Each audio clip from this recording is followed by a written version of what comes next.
বাজারে ব্যবসা করতো, এখনো আছে ভাই, আমার খুব মহব্বতের লোক।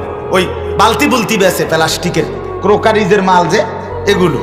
তো একদিন আমারই বলতেছে, হুজুর আমি এই ব্যবসাটা ছেড়ে দেব, আর ব্যবসা করতাম না। এটা কিসে কাছাকাছি আমার লগে ৬-৭টা দোকান দিছে আমার ফাট্টাফাট্টি করে, এই দোকানে বালতির দোকান, মানে সবে মিললে বালতি বেছে। এখন আমি বুঝছি যে তারা সব এক লগে দোকান দিছে, আমার আগের মতো কাস্টমার নাই, বেচা কিনা নাই, কামাই নাই, আমি ব্যবসায়ীটা বন্ধ করে দিই।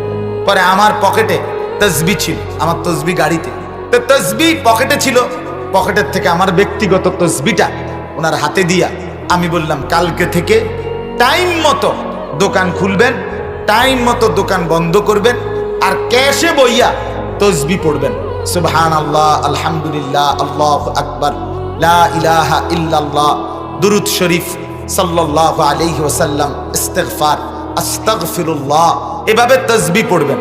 আর আমি বললাম, শুনেন আপনার কামাই দরকার তো, কহ, আমি বললাম তাহলে তসবি পড়বেন, কাস্টমার আইলে মাল বেচবেন, দুনিয়া কামাই, আর কাস্টমার না থাকলে তসবি পড়বেন, আখিরাত কামাই। খালাস, কামাই বন্ধ হবে না, হয় দুনিয়া কামাই, নয় কি কামাই, আখিরাতের কামাই। আপনার অসুবিধা কি? তাইলে কামাই তো চলছে। বেচারা আমার এই বস 6-7 মাস পরে একদিন হাসি মুখে বলতেছে, হুজুর তসবিও চলছে, বেচা কিনা ধুমসে চলছে। কয় আমি এখন আমার তসবি দিয়ালার, কয় না এটাই তো হুজুর আমার বরকত, কয় না এইটা দিতাম না, তসবি দরকার আলগা 10টা কিনা নেন, মাকার এইটা দিতাম না আমি তসবি।